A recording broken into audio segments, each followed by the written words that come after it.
How's it going, everybody? And welcome to another episode of Raw Rules is Written. And boy, do we have a holiday treat for you. Merry Christmas, Dungeon Crawl Classics, Mutant Crawl Classics fans. I'm one of your co-hosts. Stefan, I'm out of conjunction today. I'm one of your co-hosts, Matt Robertson, also known as Grape A. And I'm Stefan Surratt, known as DM Bad Wrong Fun, a couple places online. Stefan, oh my gosh, D&D legend. Who is our guest this evening? We have Tim Kask. He was the editor of Dragon Magazine for a long time. He's written a whole lot, and well, if you know about Dungeon Crawl Classics, you probably know a thing or two about D&D. So may not need much more introduction than that. One of The list of accolades would be too long to even try to hit. one of the luminaries who molded the role-playing game genre. Tim, welcome to the show. Would you like Thanks to for give a having brief introduction of yourself? me. Well, you pretty much covered the bases. I can say this, that I am the last living member of the old gang that actually wrote any of the original D&D rules. Because when I went to work there, that's when all the supplements were coming out. And so that's where my involvement. Then I started the magazine, and then I left ISR, and then I went and did another magazine, and that one didn't work out so well after a while. And then I got involved with Gygax magazine, and that one got killed by the widow, who now lost in court. I have all 6 issues. And yeah, that was a fun magazine. Unfortunately, nothing like that will ever happen again because there's no advertising to support it. Well, Tim, we invited you on the show, and it's called Rules is Written. And your answer to my first question was, I said, well, you want to come on Rules is Written? And you said, I'm the Antichrist. The rules is you, written. I don't believe you, in fantasy. Now I'll qualify that. I'm primarily a fantasy gamer, and I don't believe that rules are sacrosanct in fantasy. Not all rules. Not all rules. Now, being much more familiar with Mutant Crawl Classics, because I did the first read on it and helped.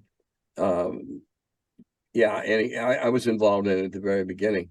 That genre needs hard guidelines, because even though it's fantastic science, it's still science, and you can't do things if the science doesn't support it, or the speculative science doesn't support it. So therefore, it's got hard and fast rules. Otherwise, some enterprising guy is going to spend 8 years of game time making a weapon that dissolves anything he points it at. well, Because there's Tim, not a rule that says he can't. that's true. So you said in one of your first in our first interactions before the show started, it said when you edited or wrote anything, kind of the preface that you had in the beginning of the books always said was what the rules were Oh yeah, guidelines. I wrote the introduction for Eldritch Wizardry, Blackmore, Gods, Demigods, and Heroes, Swords and Spells, and everyone said the same. These are not graven in stone. These are guidelines. Everybody's free to modify as they see fit. Now, at the time, that was too much license, but we'd have never gotten it off the ground if we hadn't. Because yeah, it's fantasy, and that's the underlying thing. It's fantasy. You're not science fiction or post-apoc. You're rooted in what we know now. We know fact. Fantasy is all speculative, theater of the mind, etc. So I believe you can be a lot more fluid with how things work, the rules, in fantasy than you could in Mutant Crawl Classics. I think my first question for you is going to be, what's the rule that you can't stand the most? that you can't change the rules. But we just said you could change the rules. Well, your principle rules as written. Mhm. But I understand why some gamers want to play rules as written. They want it boils down to personality types, and I'm not a licensed psychiatrist or psychologist. Some people prefer order. They want to get up in the morning and know what's going to happen and know it's going to go, and their lives are bounded by rules of probability, the rules. Some gamers want to have boundaries that nobody can go around, and if nobody can go around the boundaries, then competing within the boundaries is much more level and much more, I would find it much more entertaining. Yeah, for personal satisfaction. So yes, Mutant Crawl Classic needs guidelines and rules. I know. I read every Scientific Barbarian before it goes to his real editor, and some of this stuff boggles my mind. But having read Mutant Crawl Classics when it was still in its manuscript form, so I'm pretty familiar with that game. I'm pretty familiar with the stuff about Burn and Luck and what have you. That's native to the Goodman games, and which and it's a pretty neat concept, pretty neat idea, and so yeah, they need a guideline when you're doing a Dungeon Crawl Classic funnel. You got to have rules. Where do the rules? The funnel just falls apart. Where do the rules and the being able to mold the rules start and stop? Like what rules, in your opinion, for let's say Mutant Crawl Classics, where do the rules that codify the structure of MCC stop, and you can kind of mold the rest of the ones the way you want it? Is there a point in your mind where that's what I like about Mutant Crawl Classics, is that it's hard to get in there and jigger it without upsetting a lot of other things. And that's the nature of the structure of the rules, the structure of the game. No, you can't do that. Plasma weapons don't work like that. Now, granted, you're finding stuff that doesn't exactly exist except in a science fiction novel or a movie, but it works that way in the movie. Then it's got to work that way when you take it into the game. That's a rule. I firmly believe in like that lightsabers. Yeah, and we make up the science jargon about why it works that way a little bit after we decide it works that way. That's right. Well, the science jargon is it works that way because it does. Yeah. You pick that thing up, you hit the button, and you cut the tree in half by accident. Who cares why? It do. Now, you're pretty good friends with Jim Warmpler. Is there anything that you read with MCC or any of the Scientific Barbarian stuff recently that you said, whoa, hold on, I don't think this rule makes sense? Is there any of the rules that you kind of molded or changed when you were editing it? Oh, I would hate to take any credit for doing anything like that. Jim won't mind. When I edit stuff like Scientific Barbarian and some other stuff I've done, what I'm really looking at is polishing the language so that the meaning of the words is clear. I believe that there's a certain euphony to the written word that should transfer to the spoken word. When you're reading aloud in your head, and the words, phrases should sound right. If they don't convey the information correctly. So what I do is I polish. I don't really redo, but I polish. When I did the 200 and some cards for D20 Delving, I didn't change any of the wording that he had on the cards was going to be on the cards, but I polished it so that when I read it, it would sound better. it would flow better. Well, I believe there's a flow to the printed word as well as there is to the spoken word. And a good writer picks up that flow. Look at Ken Follett. He's written God knows how many thousand pages just on his Pillar of Light series. I mean, the book pile's bigger than my camera will show you, apparently. And I just got his recent 700-page book and read it in 3.5 days. He's that kind of a writer. I'm also that kind of a weird reader, but I believe all writing should flow. And that's really what I look for when I do an initial edit. It's up to Jim to know whether the science breaks the rules of his game. I want it to sound right, to convey what the author wanted it to convey, or to outline what the rule is supposed to allow as well as prohibit. I'm a polisher. And sometimes that means I gotta put a couple, 3 words in between a couple of phrases to make it flow. So in that regard, yeah, I'm a little bit of a writer. I used to be a lot more of a writer back in the early days of Dragon when nobody knew how to write. Well, Stefan, you had some questions for Tim as well, didn't you?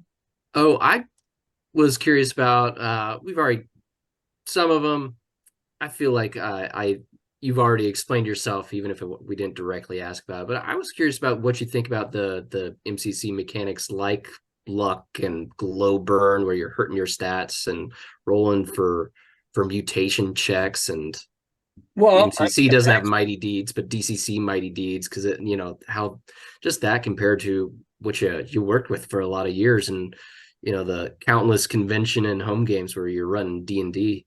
Well, I kind of like it because it's different.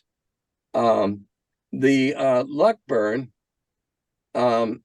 it's funny that Joe, he crystallized, because we've all used the expression, you're running out of luck now, you're pressing your luck. Well, now you can. For that reason alone, it's brilliant. Try your luck, sure. Right? End up like the guy with the foot of a duck and the head of a chicken that can still talk. That's fine. I like that idea. I didn't do it. The charts did it. That's when I go, rules as written. The chart says your head turned into the head of a chicken. Not my fault. Sorry, there's nothing I can do. That's right. And the other thing, the glow burn or whatever, burning yourself down. Well, that kind of personifies a meme in heroic fiction, fantasy, sci-fi. The protagonist, knowing he's burning his last bit of energy to try to accomplish this thing, to have a happy ending in the last 12 pages of the book. Well, I see that as an analog of that trope, I think. Meme trope, I have funny words. That stereotype. I think I see that as an both poking fun with, but recognizing, okay, here, play with luck. That's fine. We've all got the guys that roll dice at the table and never seem to get a bad roll, even when you make them change dice, even if you make them use a dice box. And then there's the other poor schmo at the end of the table. He could kill a sheep and burn it, and he'd still roll crappy dice. Well, this kind of mitigates in there. It's interesting what glow burn can do. If you're willing to burn yourself up for a heroic finish, fine. Especially if you know the party will get you back and hook you up to some good juice and rejuvenate you and rehydrate you, and you've got that here much more as a possibility than you do in D&D. D&D, it was always finding some mysterious healer that was capable of bringing you back from death's door. Here it's just finding somebody with a first aid kit. Very like true. it. I like it. I really do. Now, Tim, we've got your name officially on one MCC module, and that's the Data Orb of Metakind, MCC number 8. You and Jim Warmpler are listed as the authors of that book. Can Yes. we expect another one in the future? Don't get your hopes up. Ah, they Jim were is, already up. They were already up, Tim. Jim is a very busy man. I'm retired. I got several irons in the fire that I deal with as I please. Jim is not. Jim is not retired. He works very hard on his Scientific Barbarian, that he kickstarts. He has to make a living. I don't. I could find the time if I so chose. Jim would have to rob Peter to pay Paul to find the time. Yeah. Now, is that going to be the same 2 years down the road? I don't know. That's why I say, just don't hold your breath. What you're saying is there's a chance, and that's all I need. Yeah, there's a chance I could win the lottery too. That's a less of a chance than this, but yeah, there's always a chance. It's a chance I can get hit by a bus. Jim needs to quit the day job and not go to the poorhouse before he can have that time. Oh, look who might be in the chat saying never say never. I see a J.W. Wampler. What would become who that could be. Outstanding. Oh, I can only hope. All right. Well, Tim, so back in the day, is there a rule that really got under your skin playing in, games at TSR? Is there a rule that you really didn't like? Yeah, I hated the original Fireball. And why? Well, it either hit like a mortar barrage, or it missed. Period. Missed. So you can either wipe out a platoon or suck wind and die. Yeah. So I didn't think if it's gonna. I've successfully argued Gary down to the point where now the guy just points his finger and throws a magic missile. If you play first edition, okay, it hits with multiple warheads, if you will. I always advocated, I don't care if it doesn't do more than 3 points. Give that poor low-level magician something that he can use he can go around with his magic missile and finish off the trolls. Give him something to do. Right. I didn't like that. Yeah, there's a lot of save or suck spells that completely one way or the other. Well, I had an individual ask me a few weeks ago. It was going around on Facebook and the various D&D stuff. Was it true that you could actually die in OD&D? And yes, you could actually die. And it's specifically from poison, being bitten by poison. Yes. And if you made your saving throw, you still took half damage for what it did to your nervous system. And he was just aghast. He was dumbfounded. Now, yes, there's a high. That's the problem with with fifth. If you like to play fifth, that's fine. I'm just saying, in my opinion, the problem is it's too hard to die. I've run Tomb of Horrors in 5th edition, and the poison that was save versus death is now it's neutered quite a bit. It's not scary anymore. Neutering. Look at all the wording that's being changed. The monsters that are being changed. I made a comment in my video a couple weeks ago. Somebody wanted to know what did I have to say about this, because they were essentially printing stuff that should have had an errata sheet, because they were changing, you can't do this, and they didn't. And so, outrage, Mm-hmm. And I said, well, they're just, language evolves, society evolves. Now I can tell you for an absolute God, my hand on any holy book or in any lion's mouth you want, we never thought that orcs were black people, or that goblins were brown people, or any of that crap that was going around a couple of years ago. Nah, they weren't. People read that into there. Well, I can't help that. Yeah, so let me ask you this, Tim. So DCC and MCC has very high lethality, especially in the funnels. you start out with 4 0-level villagers, and sometimes you're whittled down to 1 or none. What do you think about that? Like I liked it. It's called a funnel. I like it. I like it. I like it. Get used to dying. Don't get attached to those guys. Get used to dying.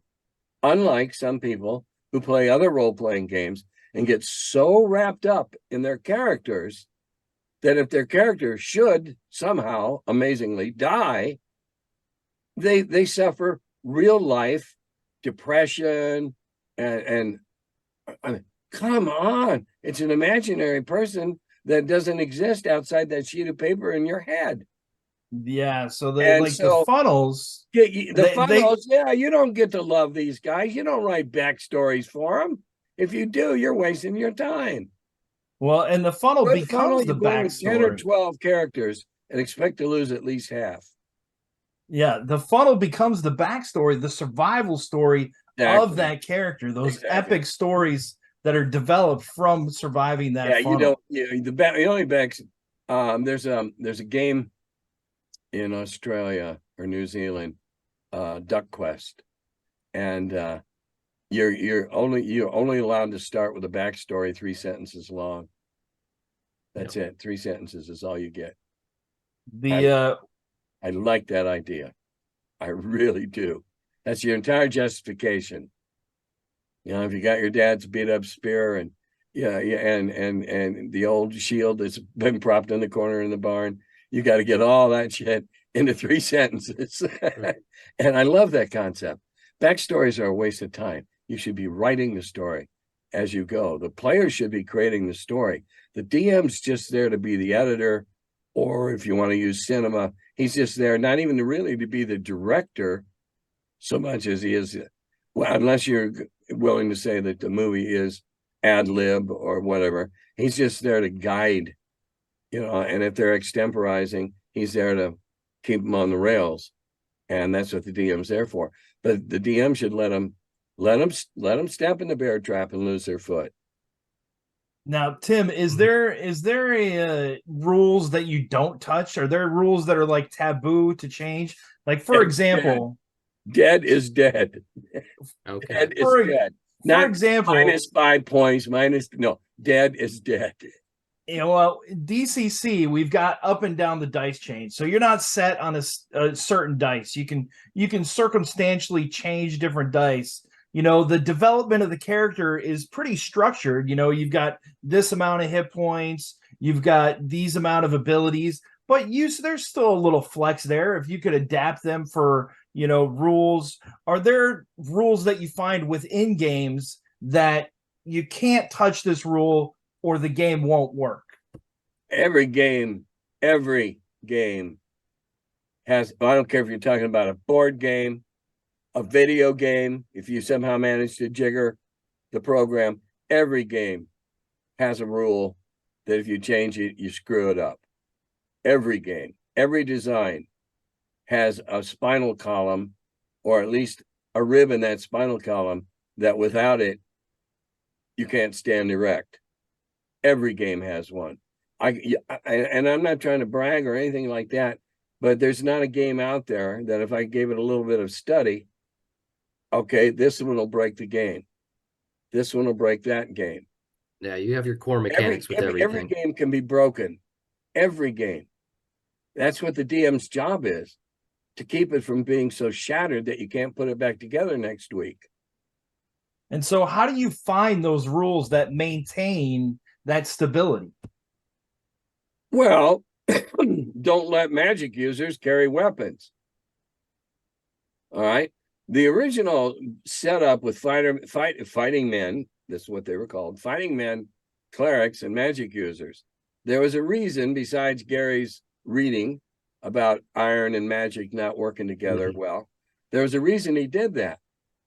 All right. Magic users will dominate the campaign in 2/3 the time or less than it would take the rest of the players to get to that power level. You cannot let magic users have weapons, magic swords and stuff like that. I don't care what Gandalf carried. That's Tolkien's world, and he can do whatever he wants. But if you allow magic users to wear armor and carry weapons, they will dominate the game. They'll take it over completely. Every other player character class will be subservient.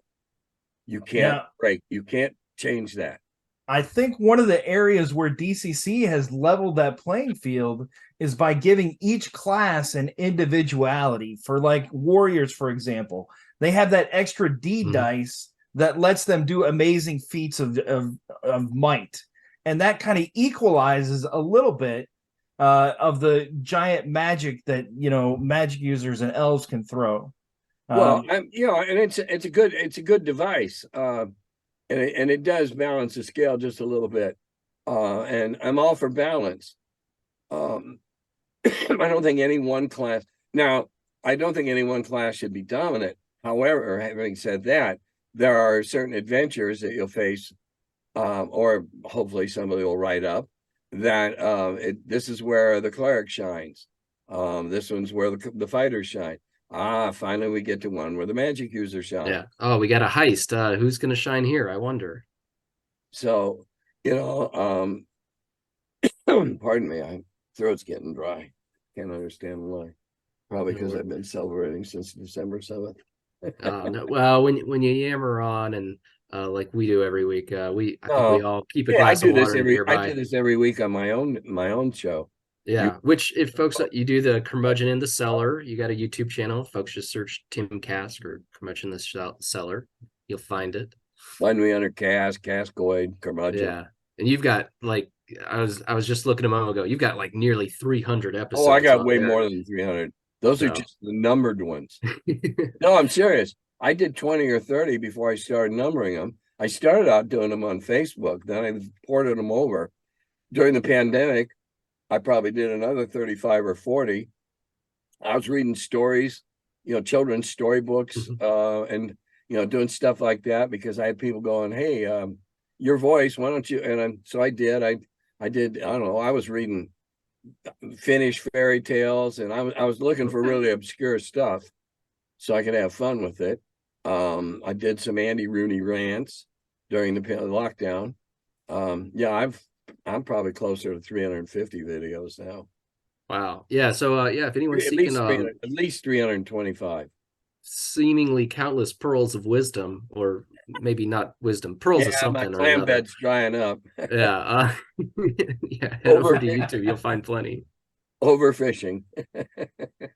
I was curious. I was asking around on the internet going, hey folks, give us some burning questions for Tim Kask. And one of them we got was to ask you about what your favorite articles were that you selected for publication in Dragon magazine, or maybe out of there, because you've done certainly more magazines than that. Just what were your personal favorites, or which one you're like, man, that one on the anti-paladins, it still resonates for better or worse. Oh, God, I don't know that I can even answer that question.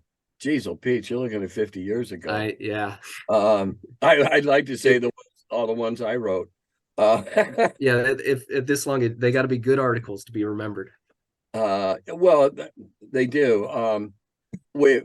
I look back and I go, well, between Strategic Review and the Dragon, the Ranger came about, the Thief came about.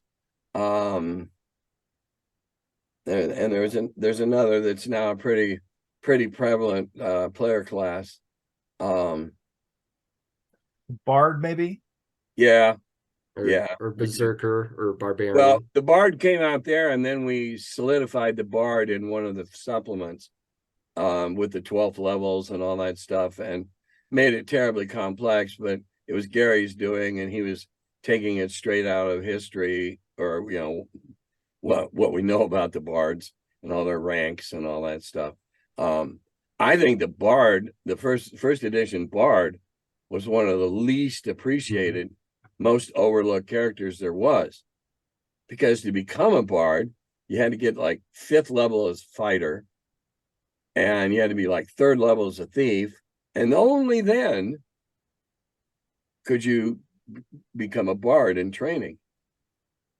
And the later edition people, they found out the hard way that not all bards were wimpy. You know who Dan the Bard is? He's a performer. He's got a beautiful lute. He writes great, hilarious D&D songs, role-playing songs. Yeah. Dan the Bard.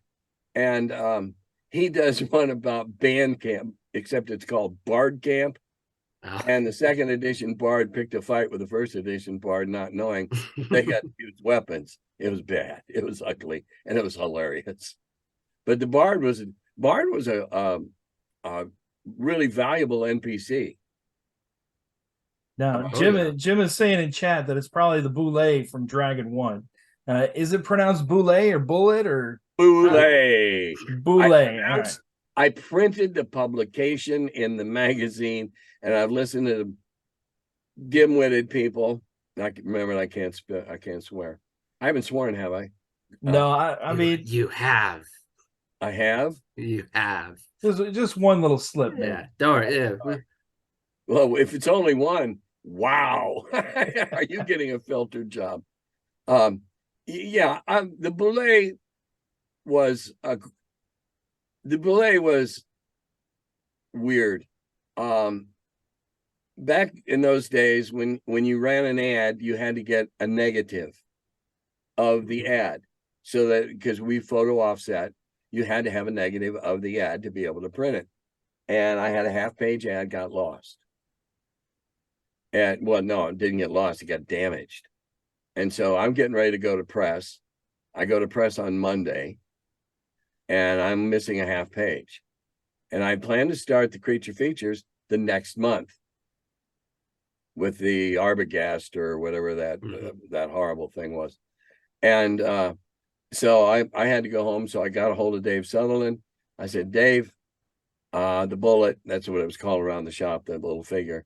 I said, I got to make it into a monster. Can you give me a drawing? And I gave him an idea of what I was going to write. So that's why you saw it going up a tree after somebody. And he knocked out over the weekend. I went into my spare bedroom that at the time I was using in his office, and started creating the bulette.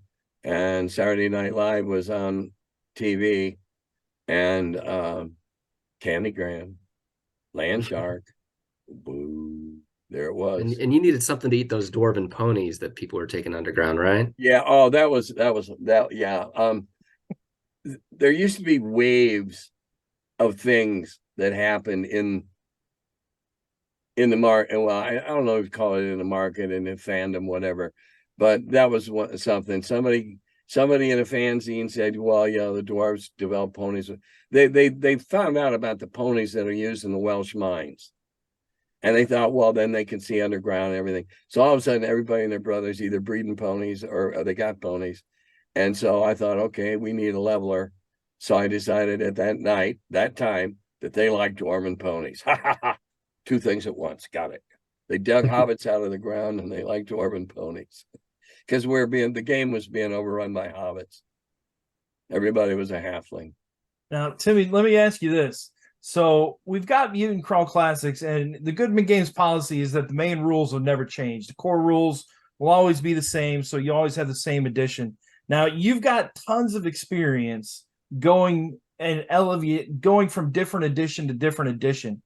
If there ever was a Mutant Crawl Classics 2, or, we've got a Mutant Crawl Classics annual coming up. If Jim ever wrote other material and wanted to add to the rules, how do you mix what's already established without upsetting the balance by adding new things? You make it an option. You introduce it as an optional rule. You don't say this is core. Because if the game, if Goodman Games policy is core remains inviolate, that's no problem. Hey, here's an idea. What do you think about it? Maybe you want to put this in your game. We're not saying you have to. We're not saying you can't. But here's an idea. We did a lot of that type of publishing in the early magazines, just trying to give people ideas to create dungeon, how to do a dungeon on their own. And one of my favorite articles, and I don't know, I might have wrote it, was about dungeon ecology. You can't have something in every room. What do they eat? It must smell like heck. I caught that one. And otherwise you could take Simon and Garfunkel's old "It's All Happening at the Zoo" and change the words to "Let's Go Killing at the Zoo," and just walk down each room, open it up, shoot what's in there, how many points, okay. And so we were trying to not mold, we're literally trying to expand minds about, look at these possibilities. And we were saying, okay, here's these guidelines, but look where you can take it. Yeah, you can go far, far away.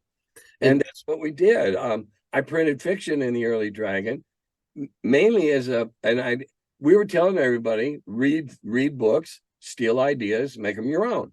So I gave them some neat stories. I did an Elsbreg de Camp that had been out of print for 30 years. Gar Fox had been out of print for 30 years. I reprinted a Fritz Leiber that had been out of print for 30 years. And it's just, hey, here's some ideas. Steal what you want out of these. Because the field hadn't been widely written in terms. Fantasy writing was pretty much limited. A lot of what was in Appendix N was not there when we started reading what's in Appendix N. Some of the Appendix N stuff was within the last 8 or 10 years of when it was written. All that other stuff was much older. The Dying Earth, and much older. And that became the magic system. And do you have, and now that we're kind of on Appendix N a little bit, do you have a favorite Appendix N author or setting? Oh. Or maybe a couple of favorites. It might be hard to choose. I helped Gary compile Appendix N. Half the books on there I like, at least. I've read more than half, but I don't know. I think Paul Anderson's 3 Hearts and 3 Lions is a classic, and it will make you understand what a paladin can be or should be, not a religious fanatic with a stick up his hiney. Yeah, I just read that a few months ago, and he definitely came across as, not the annoying paladin that I think we've all seen too often. Yeah, because people they play a paladin, they think they're the cops. I think you should read at least a couple of the Dying Earth and learn about ion stones and how the magic works. There's an article coming out in the upcoming Scientific Barbarian that is literally brilliant. I've had an opportunity to read it, and it's the mathematics of the magic system. So it's math that doesn't make sense. It's not magic. It's not math. It's not magic. It's math. Okay. That's going to be a good read right there. It is. Yeah. It's a very, very, I really enjoyed reading the article, and I can't always say that about everyone in that magazine, or any magazine for that matter, but I really enjoyed reading that. It was a brilliant analysis, and it should cause some tongues to wag and some conversation. I look forward to it. Speaking of other things that are coming out soon or have just come out, you've got the Lost Adventures of Gary Con that sounds like it probably got a little larger than you intended in the writing from what you were talking in the pre-show. Very limited edition, this thing. Don kind of ran with that, and he took 2 adventures that I wrote for Gary Con 1 and 2, and well, they've all been converted. They're in my original, but it's basically somewhere between OD&D and first edition where I live. And then he made a straight first edition and a straight 5th edition. And there's a whole bunch of new monsters in there that are new to the world. And it's huge. It's hardbacked. It's full color, all color. Okay, wow. And we're only going to print 300 copies. And right now I'm 150 into signing the book plates that go onto the front of the book. If your hand gets tired from doing that, after you would think signing a book is an easy task, but you do it 100 times, and yeah. Well, I do it in bursts of 20 or 30 at a time, and then I do something and let my hand rest. Well, those are going to be signed and numbered. I said those are going to be signed and numbered. Yeah. Very nice. And they're gonna have one of those little, The certificates of authenticity. well, or it's gonna have whatever. some kind of seal in it.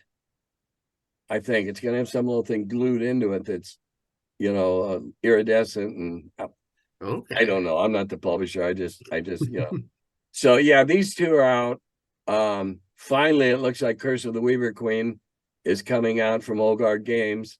They had a little trouble. They had too many stretch goals, and then they had trouble fulfilling all the items for the stretch goals. And so it's coming out. It'll be out probably by Christmas. And the other one's out now. They're taking orders, and the game's ready to be released. So it's kind of odd. I'm turned 75 next month, and all of a sudden these things You're no slouch. yeah, well, all these things are called things. Oh, I've got 9 more adventures written. It's just how fast can we put them out? I bet, yeah. I mean, these first two are just lethal. They're lethal as all get out. When I came back into the hobby in 2006, I was until about, when was it I got diagnosed? Until I got my cancer diagnosis, which kind of jacked my head around. I had like an 84% TPK rate. 84% of the people that signed up in my party in my games at cons died. I was in about 2012. Yeah, I was in some vampire dungeon crawl of yours, and oh yeah, you sure TPK'd us by the end. Was that because of the rules, Stefan? Like what happened there? As I recall, it was we got about halfway through the dungeon, and we're nowhere. It was not something one shot sized. Oh no, I didn't know how to write those back then. Now I do. So and it was like, well, there's about 1,000 other things in here that can kill you, so let's do some final rolls, or it was something like that. And so it's like, all right, well, you all died. You got no, that was wrong. I remember we went into some room that was like, maybe we shouldn't. If this were an ongoing thing, we might do a tactical retreat and come back another day. That's the con mentality. Yeah, but these characters only have 4 hours to live anyway. So let's go into this room. The huge, very treacherous vampire. Back when I was vicious like that, I noticed a phenomenon. People were looking for a glorious death, so they could go home and tell their buddies about how they got slaughtered in Tim Kask's dungeon. Yeah. And I'm like, oh, okay, if that's what you really want, Yeah, I think it then right after that, diagnosis. I played in like Frank Mentzer's game, and he was like soft on us, so very easy. Yeah. Well, I got the diagnosis, and my thinking shifted, and now I do a thing called the Wheel of Blame. I'll do it online on Zoom. I have a slight fee up to 7 people at a time. I'm getting ready to run a group in Okinawa for their 7th time. Wow. Early next month. And it's all different. I've only ever had one TPK on the Wheel of Blame, and that's because I was foolish enough to let somebody bring a nuclear weapon on board. That'll do it. And of course, it got it took like 6 die rolls over 80 or higher, and made every one. Oh God. Okay, so now there's a new prohibition at the beginning of the game. no nuclear weapons. No nukes. Yeah. In the Wheel of Blame, you have people write you one sentence of something that's going to happen, and I give them a note card, and they write 2 things on the note card, just things. Don't give me a bunch of adjectives and crap things. Rock and water. Okay, I will make an encounter with those 2 things, and if I do it really well, it's because we go through all the cards at the end of the game. I'll hear somebody say, "Oh God, I died on my own card." But I give them so many potions and stuff that's the only time I've ever had a TPK. And before that, I think I'd only ever had 2 occasions where somebody didn't come back, because it's really not there to be killed, and kill or be killed. It's there to have fun. It's there to think out the box. I use pre-gens, So I know exactly what every pre-gen can do. I know their saving throws, yada, yada, yada, and so it's just easier that way. And we have a lot of fun. And, I do that. And Tim, with the things that you're running now, you've got a wealth of information that you can pull from. Are there rules that you take from one system and rules that you take from another to incorporate into some kind of master system? Well, my fantasy role-playing world operates considerably different than the D&D rootstock. In my world, clerics do not cast spells. In my world, clerics say prayers. And they have so much mana, juju, brownie points, whatever each day to say so many prayers of certain levels that amazingly correspond to the spell structure. But because of that, they don't have to guess what they need that day. Mm-hmm. In my Wheel of Blame, there are no magic users because you can't, it would be so unfair to whoever took them. They can't possibly think of what they're going to need. Can't possibly, because that's the whole point of the Wheel of Blame. You got no idea what's going to go on. So I said, okay, well, I tried them. I did away with them because they were just standing on the sidelines with no spells that were germane to the situation. So, okay, clerics. Now, absolutely, the cleric can be the most powerful or pivotal person in the group because not only does he have more, everybody's carrying around heal spells like Red Bulls. He's got more of them. And he can say just the right prayer. And if he really needs another lesser mana prayer, he can forego one of the greater mana slots and say it again. And so if need be, you can speak with animals 3 times without taking it 3 times. And so are you pulling rules from all over the place? Nah, it's just the way I do it. No. Now, I don't mean to sound, I play my game. It is the root core of D&D, which is, we all know, is the root core of everything else that came after.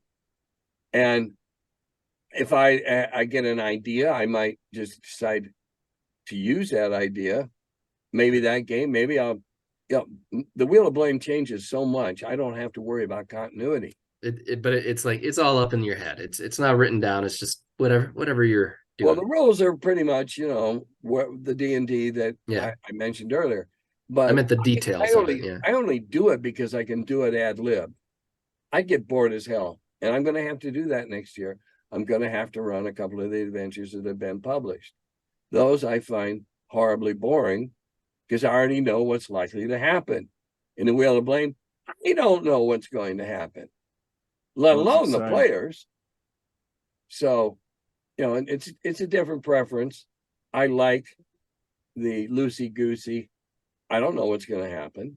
I think that might be one of the things that appeals to me about DCC and MCC, Stefan. Like, everything feels like it fits right in, but I never know what to expect because there's so much that can happen. Then the players hypnotize, a group of 9 polar bear men, and the rest of the adventure changes because they now have mounts and a retinue of fighters or whatever. Well, if you're not versatile, you don't need to be behind the screen, whatever you call whoever the person is behind the screen. Yeah.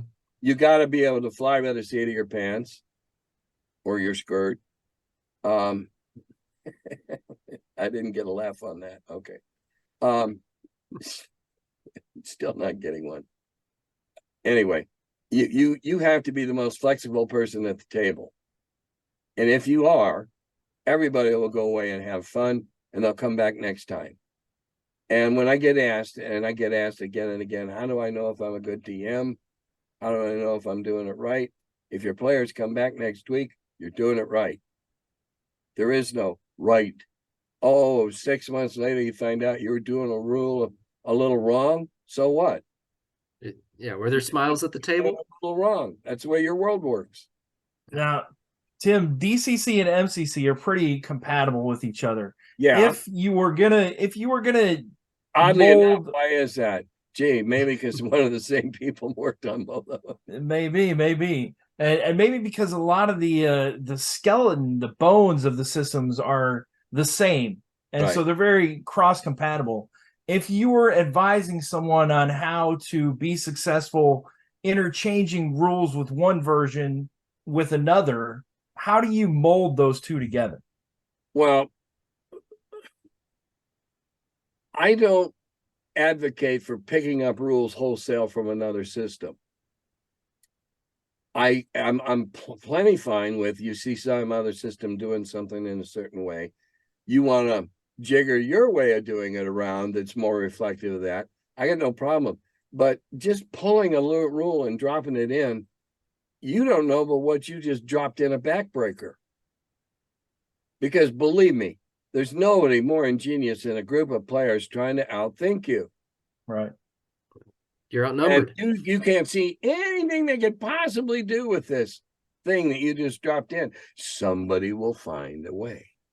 Like if you give them a nuclear weapon. You know, that's why I wouldn't fool around with DCC or MCC bringing stuff in. I'd play it pretty much rules as written.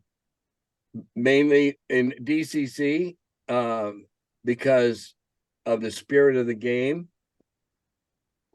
You should play it that way because it's going to give you a good introduction. You're going to, you're either going to like it or you're not. All right.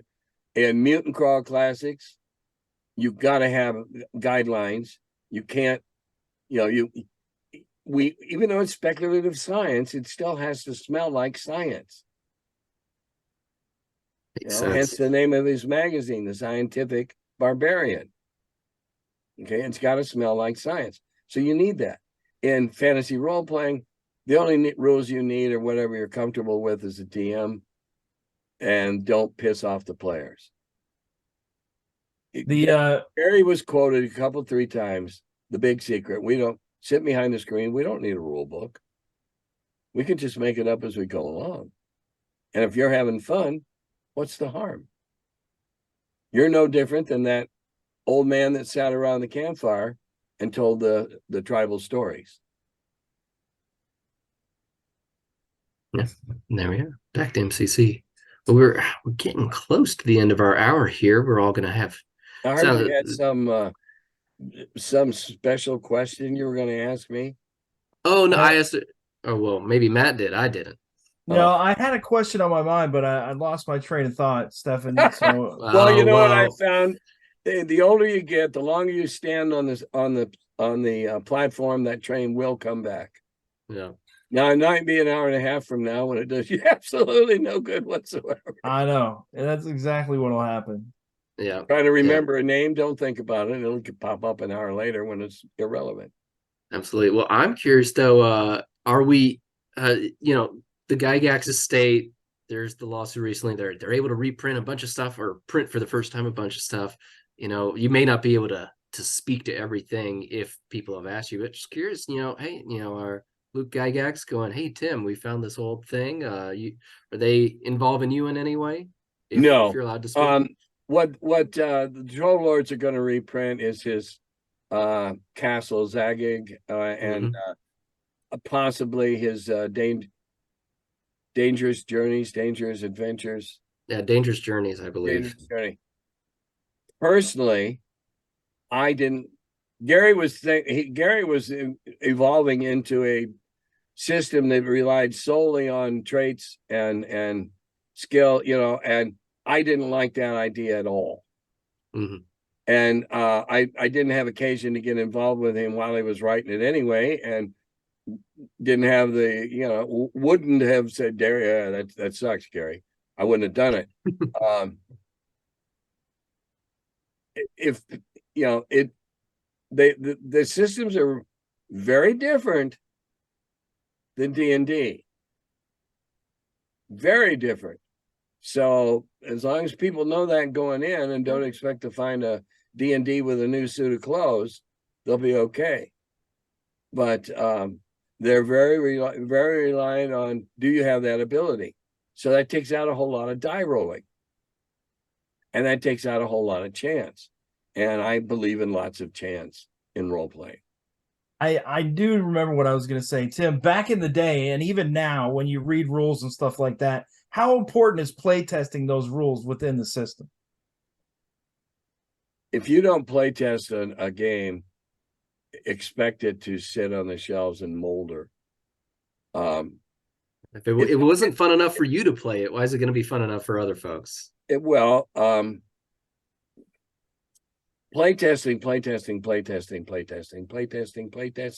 That's how important it is. And don't take it to your buddies or your pals or your friends, or I have trouble with pronouns nowadays because of my training, but don't take it to your buddies, because they're not going to be nasty enough to tell you what sucks. They're going to tell you they love it because you're their buddy. But if you don't play test a game and play test the hell out of a game. Now, when you're doing a module or an adventure, that's a different ball game. But if you're talking about a game, get strangers, go to a con and rope 6 people in off the floor. You can usually, if the con's big enough, you can usually find 6 people. I'll give it a try. Yeah. You take it to your buddies like once, but like they cannot be the focus group. You need a wide spread. Oh no. They won't be honest with you because they're your buddies. Yeah. I made the mistake of being honest with an esteemed artist in this field, because she pressed me about the work she'd done in a book, and I was honest, and she hasn't spoken to me since. Well, I'm sorry. She asked for my honest opinion, and I gave it to her. You need playtesters that will be honest with you. This rule's stodgy. This rule's bogged down. I have no idea what this rule is supposed to do. And that's how you make a game better. Case in point, and now I'm going way back. Avalon Hill bought from Yakindo a game called Naval War, card game. Ships and bullets, shells. And Avalon Hill bought it. And the president of Avalon Hill knew I liked to play the game. He says, "What would you like to redevelop this for us?" I said, "Yeah, I got it." We put in a whole set of advanced rules that we had developed. Me and my gaming buddies had developed over a couple, 3 years.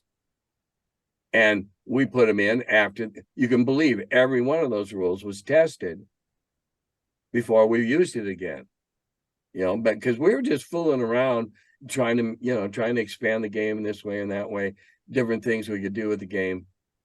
And yeah, sure, Tom. So all those guys are listed as back as playtesters. That's how brilliant things are created, just by throwing stuff around and trying to do different things you're not supposed to. Well, it's like throwing paint at the wall. Sometimes it's ugly and sometimes it's pretty cool to look at.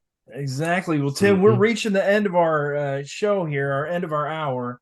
You've got right. Limited. We've only got an hour now. You've got the Lost Adventures of Gary Con coming up. Is there anything else that you're working on that you can share with us? I'm doing 3 others with Wizard Tower Games, 3 other adventures that I wrote many years ago. And like I said, I've got 8 or 9 yet I can publish. All right. A little polishing or a little expand, a few extra words here. Send one to Jim. Send one to Jim and say, Jim, turn this into MCC. No. Jim and I are very, very close, and we don't do that. So folks gotta get on the newsletter for Wizard Tower Games, basically, if they want to hear the latest. That'll work. All right. Well, what are you any closing thoughts or comments you want to tell us about the rules, Tim? Well, if a rule takes the fun out of the game, take the rule out of the game. Or that's change a good it. motto right there. Or modify it. Don't let one one rule break the game. And by this game, I mean the fun. That atmosphere you try to curate for 3 or 4 hours, where you're interacting with your friends, having a good time, you're having some laughs. And if you aren't laughing, you are not playing the game right. You've got to be able to laugh, whether it's at yourself, stuff that happens, because in the bottom of this book on my thing I'm signing, remember the fun's the thing. If you're not having fun, if a rule makes a game not fun, then change it, cut it out, modify it, or replace it with something else. And who cares if your group is playing a slightly different group, a different way than this group over here? The only time it'll ever matter is if you go to a con, and if both groups are having fun, they're both doing it right. Yeah, Absolutely. Stefan, Merry Christmas. Tim, Merry Christmas. We are not going to be here in 2 weeks' time. Someone made the mistake of giving Elaine a vacation. I don't know how that happened. But we will be back. The next Raw show will be on January 9th. Stefan, you got anything to say in closing? Merry Christmas, happy holidays. This holiday season, go spend time with the people who love you and treat you right. And if there's some people who don't, even if they're family, I suggest staying away from them. Life is better when you're around those who love you. Avoid toxic people. Yes, exactly. And Hagar the Horrible Mutant Crawl Classic, and they're making your little radometer go tick tick tick tick tick tick tick. Stay away. Yeah. That rule, what Tim said about getting no fun rules out of the game, get those toxic folks out of your life. Well, Hagar the Horrible said it in chat. Tim, you are a legend. Thank you for being on this evening. It was a pleasure speaking with you, and Thanks for you gracing us with your presence. Everybody, Merry Christmas. Stick around. We're going to raid into Lord Gazumba, hopefully. And Elena, I think we're done.